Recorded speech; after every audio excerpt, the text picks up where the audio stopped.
बीच हमारे साथ राजकुमार चौधरी भी वरिष्ठ संवाददाता न्यूज रूम से जुड़ गए हैं। राजकुमार, देखिए, जैसे कि हमने जिक्र किया कि संभावनाएं इस समय बहुत ज्यादा है, लेकिन सबसे ज्यादा सवाल जो है वो यही उठ रहा है क्योंकि बीजेपी हमेशा कुछ नया करने के लिए जानी जाती है, तो इस बार भी कुछ अंत में ऐसा अलग हो सकता है क्या?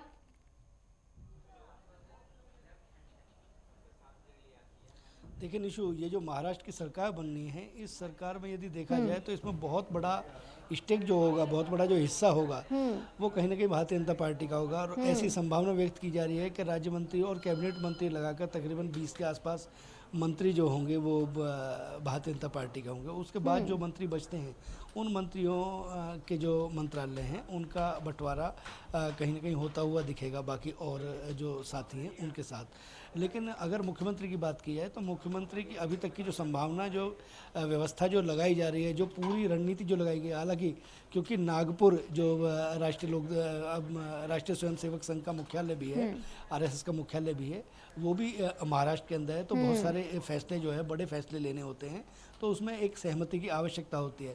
लेकिन जो सूत्रों के हवाले से जो जानकारी मिली है वो आज 5 बजे के आसपास ये स्थिति स्पष्ट होगी।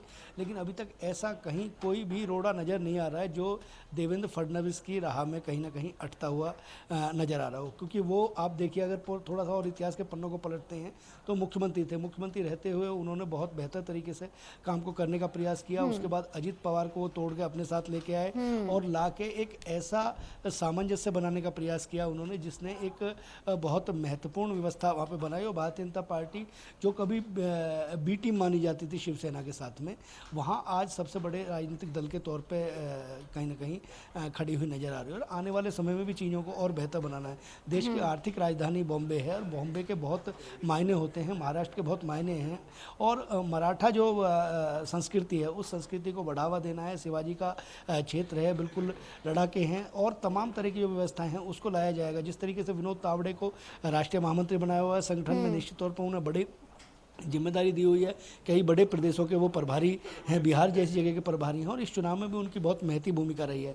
तो देवेंद्र फडणवीस का नाम, हालांकि जब तक आधिकारिक घोषणा ना हो जाए तब तक कहना जल्दबाजी होगी, लेकिन एक जो बैठक अभी होनी है, अमित शाह के साथ बैठक होगी, उसमें एकनाथ शिंदे के साथ साथ जो अजित पवार हैं वो भी उस बैठक में शामिल होंगे। वो दिल्ली में पहुँच चुके हैं। और एक चीज़ जरूर कहीं ना कहीं दिखती है कि एक अब एकनाथ शिंदे के जो बेटा है, जो वो एमएलए बन चुके हैं, तो स्वाभाविक तौर पर अब एक जो नई पीढ़ी है, उस नई पीढ़ी को कहीं ना कहीं आगे लाने का जो नजरिया है वो दिख सकता है। लेकिन एक चीज और, क्योंकि भारतीय जनता पार्टी को हमेशा जिस तरीके से हम मध्य प्रदेश और राजस्थान की बात करने का कुछ बिल्कुल राजकुमार जो है, कयासों को बाजार इस समय बेहद कम है, गर्म है। देखना होगा इस पर पर्दा कब उठता है, इस मीटिंग के बाद उठता है। फिलहाल बहुत बहुत शुक्रिया आपको हमारे साथ जुड़ने के लिए।